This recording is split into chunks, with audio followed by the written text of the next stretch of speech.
So if you're into AI at all, you've definitely seen them everywhere. LLM leaderboards, that constant race for the #1 spot, the ultimate report card for AI. But have you ever stopped and thought, is that top-ranked model actually the best one for what I need to do?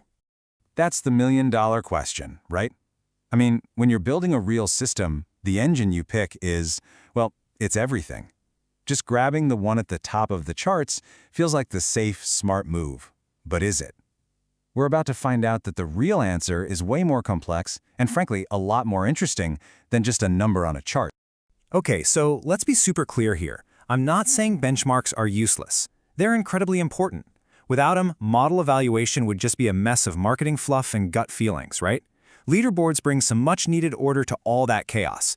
They give us a shared starting line. So yeah, they for sure have a place. But, and this is a big but, that value has a huge blind spot. The second you try to build a real application, you run smack into this wall, this gap between the score and how it actually works. And that, right there, is the benchmarking illusion. It's this neat, tidy number that's hiding a super messy reality.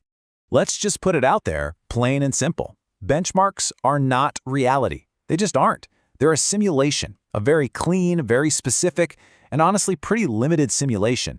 And that gap, the gap between the simulation and the real world, that's everything. That's where your system either sinks or swims. And here's what that really means in practice. I mean, think about all the stuff they miss. They're not testing for those messy, half-finished inputs you get from real users. They don't really punish a model for just, confidently making stuff up, hallucinating.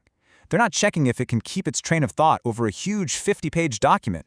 And they definitely don't tell you if that so-called best model is going to be way too slow or cost a fortune to run. And this is probably something you felt yourself, right? You try out two models, they're ranked right next to each other, maybe number 3 and number 4 on the leaderboard. But one feels brilliant, and the other one just feels kind of broken.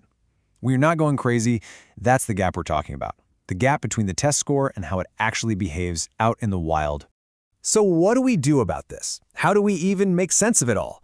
Well, we need a totally new way to think about performance. We have to move past just looking at a single score. And it all boils down to 2 key ideas: capability versus reliability.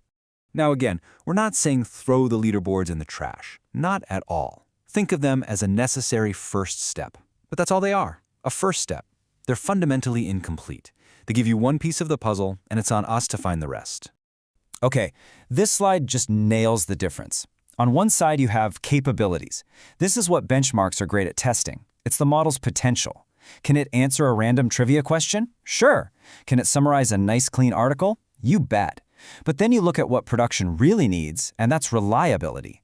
We need a model that can follow our weird, complex instructions every single time. One that doesn't just start hallucinating when it really matters, and one that works consistently without breaking the bank. So here it is. This is the big aha moment, the main thing to remember.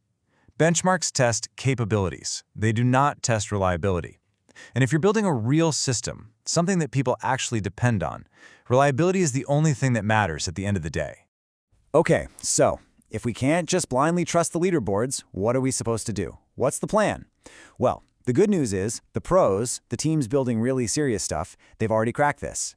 They've moved way beyond just one number to something much smarter, a hybrid evaluation model.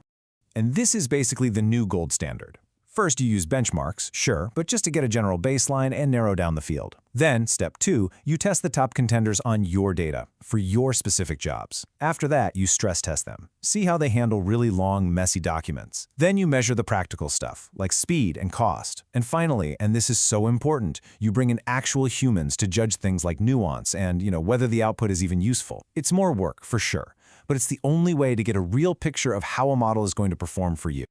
All right, let's wrap this up. Let's bring it all home. Once you really get the difference between what a leaderboard shows and what production needs, it changes your whole perspective. The choice you're making isn't just picking a number off a list anymore. It's about designing a whole system. Here's a good way to think about it. A leaderboard, that's the highlight reel. It's designed to show you where a model shines when everything is perfect. It shows you its absolute best-case scenario potential.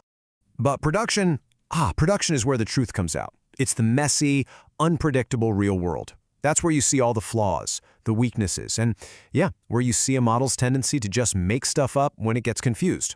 And that brings us to the final, critical takeaway. If you are picking your models only based on their rank, You're not building the system. You're building a great demo. It'll look fantastic, for sure, but it won't be the robust, reliable system you actually need. So I'll leave you with this one question to think about. The next time you're looking at a leaderboard, the next time you have to pick that all-important engine for your project, just ask yourself this: am I building for the demo or am I building for the system? Because that answer, well, that's going to determine whether you succeed or not.